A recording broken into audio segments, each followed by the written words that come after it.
Terkadang suatu fungsi dinyatakan dalam bentuk yang tidak eksplisit. Contohnya adalah Y sebagai fungsi dari X yang dinyatakan dengan persamaan X pangkat 3 dikurangi 3XY ditambah Y pangkat 3 sama dengan 2. Dalam hal ini, kita tidak dapat langsung menuliskan Y sebagai sekian-sekian X. Ini yang dinamakan sebagai tidak dinyatakan dalam bentuk yang eksplisit. Untuk memperoleh turunan Y terhadap X atau dy dx pada fungsi yang seperti ini, diperlukan cara yang disebut sebagai turunan implisit atau implicit diferensial. Caranya adalah dengan mencari turunan terhadap X untuk masing-masing suku dari persamaan tersebut.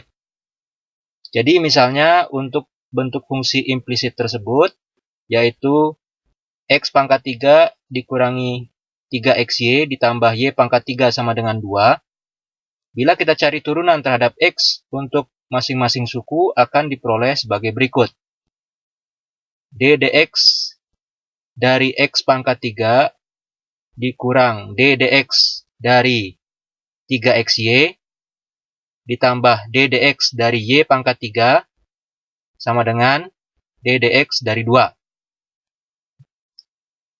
D dx dari X pangkat 3 akan memberikan 3X kuadrat dx dx, sedangkan D dx dari 3XY sama dengan 3X dy dx ditambah 3Y dx dx. Ingat bahwa kita dapat memandang D dx dari 3XY sebagai mencari turunan dari perkalian dua buah fungsi, yaitu 3X dikali Y. Dan karena Y adalah fungsi dari X, maka hasilnya adalah 3X dy dx ditambah 3Y dx dx. Sedangkan suku ketiga, yaitu D dx dari Y pangkat 3, akan sama dengan 3Y kuadrat dy dx. Dan suku di ruas kanan, karena merupakan konstanta, yaitu sama dengan 2, maka turunan terhadap variabel X akan sama dengan 0. Selanjutnya dengan mengingat bahwa dx dx sama dengan 1, dan bila kita kumpulkan suku-suku yang memiliki dy dx, maka persamaan tersebut dapat kita susun menjadi 3x kuadrat dikurang 3y dikurang dy dx dikali 3x min 3y kuadrat sama dengan 0. Dan kemudian dapat diperoleh bahwa dy dx sama dengan x kuadrat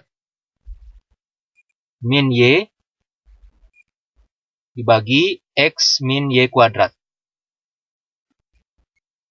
Sebagai contoh lain, misalnya kita ingin memperoleh dy dx atau turunan y terhadap x untuk fungsi yang dinyatakan dengan persamaan y dikali e pangkat xy sama dengan sinus x.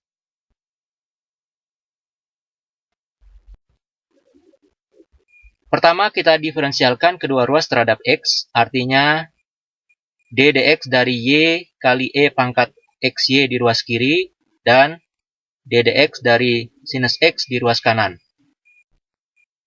Perhatikan bahwa di ruas kiri artinya kita mencari turunan dari perkalian dua buah fungsi, yaitu y dan e pangkat xy. Sedangkan di ruas kanan, dapat kita peroleh hasilnya adalah kosinus x dx dx. Untuk ruas kiri, karena perkalian dua buah fungsi, maka akan diperoleh e pangkat xy dikali dy dx ditambah y dikali dx dari e pangkat xy. Selanjutnya, d dx dari e pangkat xy sama dengan y dikali e pangkat xy dikali dx dx ditambah x e pangkat xy dikali dy dx. Kemudian karena dx dx sama dengan 1, dan kemudian kita kumpulkan suku-suku yang memiliki dy dx, maka dapat dinyatakan bahwa dy dx dikali e pangkat xy ditambah xy e pangkat xy ditambah y kuadrat e pangkat xy sama dengan kosinus x. Dan akhirnya dapat diperoleh dy dx sama dengan kosinus x dikurang y kuadrat e pangkat xy dibagi e pangkat xy ditambah xy e pangkat xy.